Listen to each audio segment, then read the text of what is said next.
'Cause every time you tell me I look good and that I'm doing fine, but nothing ever changes. And now I see, baby, you are hurting me. Stuck in repeat. Stop lying. I know you play your part. Do I fully have my tripod out in the middle of a public park right now? Yes. And that is why you should be leaving a comment right now appreciating the cinematic quality of this shot.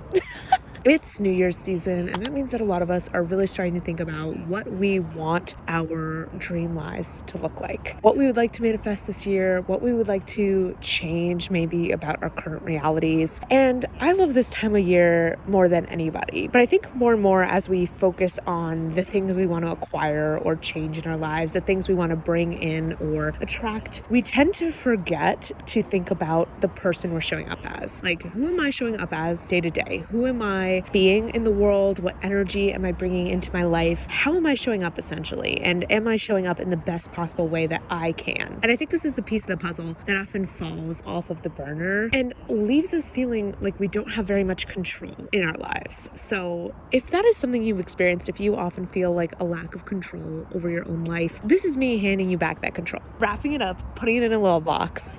Here you go. Because the truth is that we have a lot more of an impact on our circumstance in our life than we think we do. So much of our external reality is impacted and dictated by what we do on a day-to-day basis, how we show up to our relationships, the attitude that we bring into every day, the actions that we take every day. So much is in our control, and we don't even really think about that because we're too fixated on what we want that we don't have, instead of focusing on what energy can I bring to the table? How can I be a better friend, a better person, a better girlfriend? What can I do today that's going to make somebody feel good? Whenever I find myself getting angry or frustrated with a certain circumstance or something that I feel like is happening to me, I try instead to shift my attention to what good can I bring today? You know, who can I text right now and just brighten their day with a little text of appreciation? How can I make someone else's day better? And kind of taking that spotlight off of ourselves sometimes to think about what can I actually do to make the world better? Because especially if you believe in the manifestation side of things, the energy you're putting out is going to be the energy you receive. And even if you don't, people who show up in the world and spread kindness and like good vibes, people are way more likely to reciprocate that kindness. You do nice things for others, people are way more likely to do nice things for you. And that doesn't mean that everything's always fair or that there's a one-to-one correlation between what you're doing and what happens to you. But I do think there's such an impact that we can have on our life situation that we oftentimes forget to pay attention to. So in this video, I really want to have a chat about how essentially the grass is greener where you water it. How instead of focusing on things that we want that other people have or letting jealousy kind of run our lives and our decision making, we can take back some of that power and focus instead on who we are in the world and what we have to give. I'm really excited for this video. It's going to be a little bit of a different style, and I hope you guys enjoy it. All right, I'm going to get off this swing because I'm very aware of everyone watching me.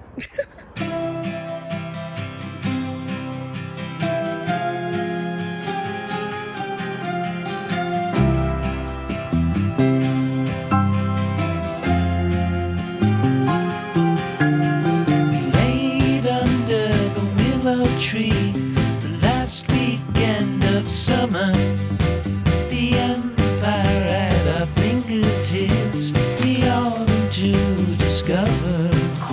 If I would have had the worthiness. So lately I've been experiencing a little bit more jealousy in my friendships. A little bit of jealousy around what people are accomplishing. When I start feeling some of those jealousy emotions, it's usually because there's something about this person that I admire, right? So instead of kind of stewing in that and internalizing it and letting it turn into resentment towards that person, I've been practicing instead identifying the reason that I'm feeling this jealousy. What does this person have, or what is this person doing that I like? And then complimenting them on that thing so that it goes from a negative emotion that I'm experiencing that's making me feel more distant from my friend into a positive emotion for both of us, where they get a compliment, they're feeling good about themselves, I feel good from the fact that I've been a good friend and I have made someone else feel good. And it just really transforms the whole situation. And that kind of got me thinking about the sort of philosophies that I've been applying to my friendships lately. I have found that being like a good friend and focusing on how I can become a better friend has been the number one thing that has helped me with my social anxiety. I feel like when you focus too much on what you're getting from other people, like what are your friends giving you, what ways are they falling short, what do you wish that they were doing for you that they're not, etc., it's really easy to get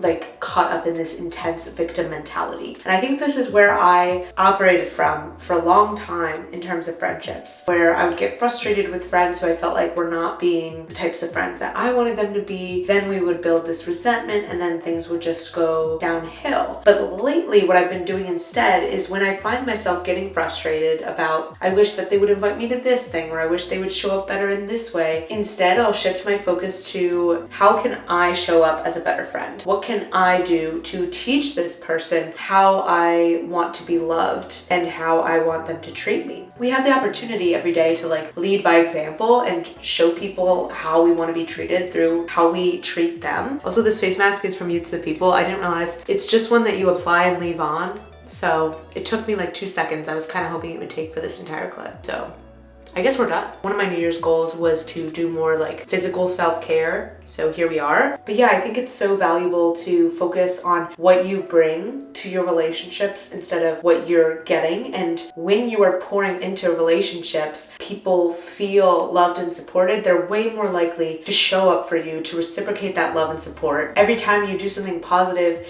in a relationship, you're building that relationship and you're going to make it stronger, and those people are going to feel closer to you and are going to show up better for you. That being said, this does not apply to people who are just straight up not reciprocating or not matching your energy. If you lay it all out there and show them your love language and show them how you think a friendship should be and they don't meet you there, that's not your fault. That's like their problem.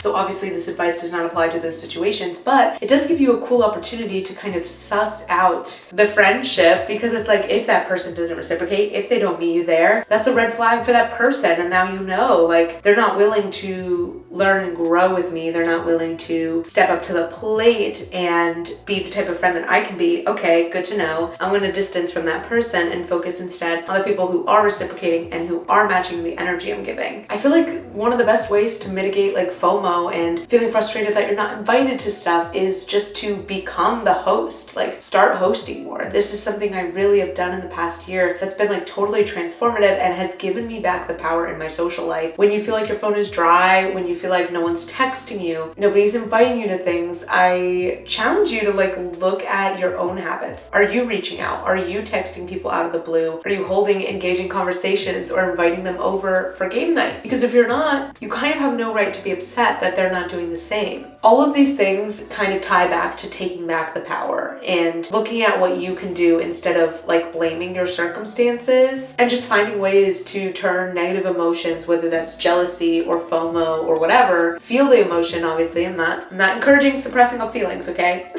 Feel the emotion, but then think, how can I alchemize this emotion to encourage me to either reach out or compliment this person or in some way actually strengthen a relationship? You have the opportunity to really show people what ways you enjoy being loved the most, you know? If you're a words of affirmation girly, you better be showing up with the words of affirmation for the people in your life so they can see, okay, this is just the tone of this relationship. Like, it's very affectionate, it's very encouraging, and they'll meet you there. Like, it's very natural if someone is giving you words of affirmation to reciprocate that, to match that vibe, and you get what you give, basically. Also, I've been drinking herbal tea in the mornings while I get ready. It's been so nice. It's just a very tiny way to slow down and romanticize my life a little, which is my theme for the year, so we love to see it.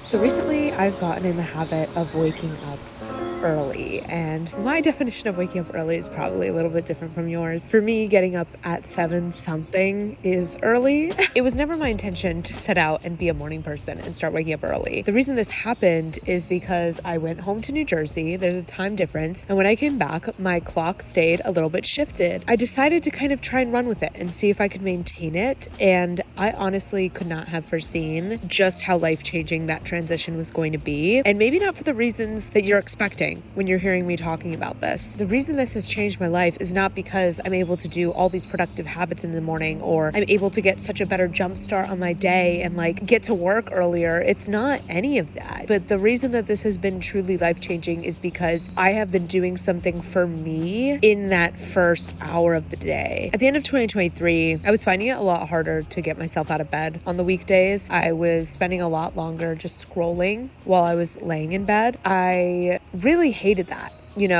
Obviously, I don't want to feel that way. I don't want to feel like I'm dreading getting up. Like, that's awful. I really think the reason that I felt that way is because I was waking up so late, so close to the time where I had to start work. I knew that all that was waiting for me when I woke up was going to go work. I didn't have anything to look forward to in the morning. It just felt like, well, once I get out of bed, I'm going to have to work. So I might as well stay a little longer in bed. I might as well scroll a little longer and then just rush to get ready for work. That just started off my day on such a terrible footing. And also, by the time the workday was done, it was like, okay, now it's evening and all I've done today is work. Where did my day go? What did I do today?